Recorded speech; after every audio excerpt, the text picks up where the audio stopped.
Question number 6. Well, it's pretty obvious what my strategy will be. I'm told to use the binomial expansion, so that's what I'm going to do. Roman numeral part 2.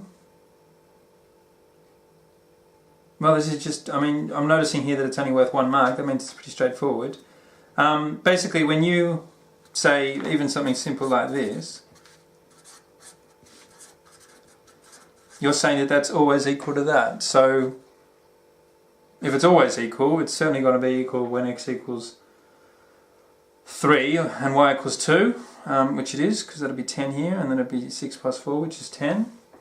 So anyway, basically Roman numeral part 2 is suggesting that if you substitute the number 1 in, you can just check that you do get the same answer for both of your equivalent expressions. So anyway, that's my strategy. Here's my Roman numeral part 1. Now, I use the bricklayer method for this. When I see the power, I lay down that many plus signs, thereby creating 5 spaces. I kick off the spaces with a capital C. I take the power and I write it on top of the C's. And then it doesn't matter whether you climb or fall, but you, underneath the C, you climb from 0 to 4, or you fall from 4 to 0, it doesn't matter. And now you form products.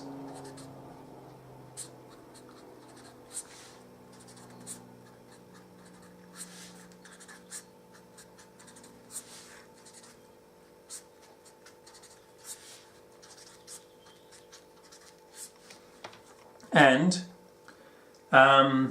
you allow one of the elements of the product to have a falling power, so 4, x to the power 4, x to the power 3, x to the power 2, x to the power 1, x to the power 0, and the other one, you allow its powers to climb, so 0, 1, 2, 3, 4. So technically we've expanded it, everything is now a simplification.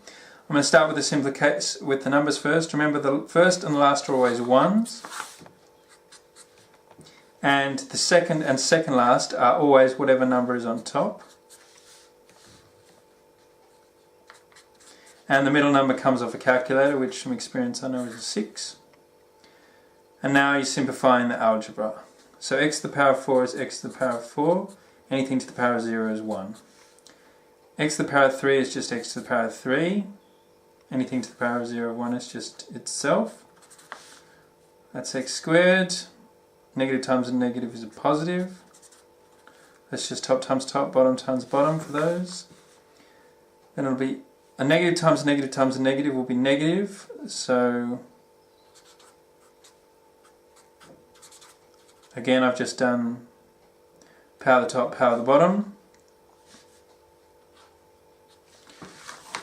Anything to the power of 0 is 1. Negative times a negative is a positive, times a negative will be a negative, times a negative one last time will be a positive. You can just learn that even powers of a negative number are always positive. Power the top, power the bottom, and that's that.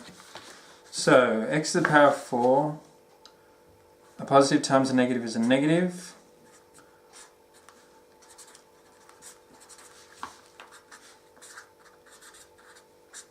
Just doing the fractions right here. There's a negative again. Positive times negative is negative. So the final answer is just subtracting powers here, cancelling there.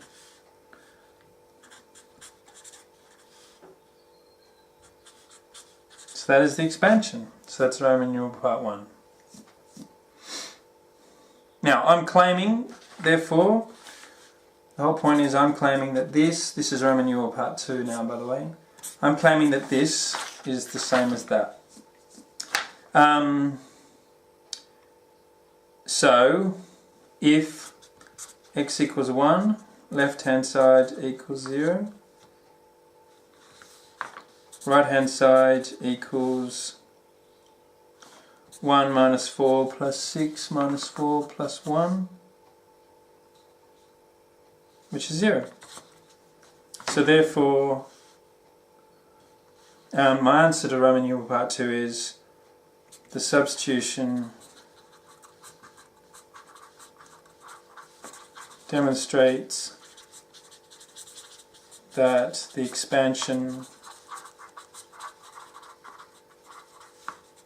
is not wrong for all values. I'm not saying it's not, I'm saying it's not wrong for all values.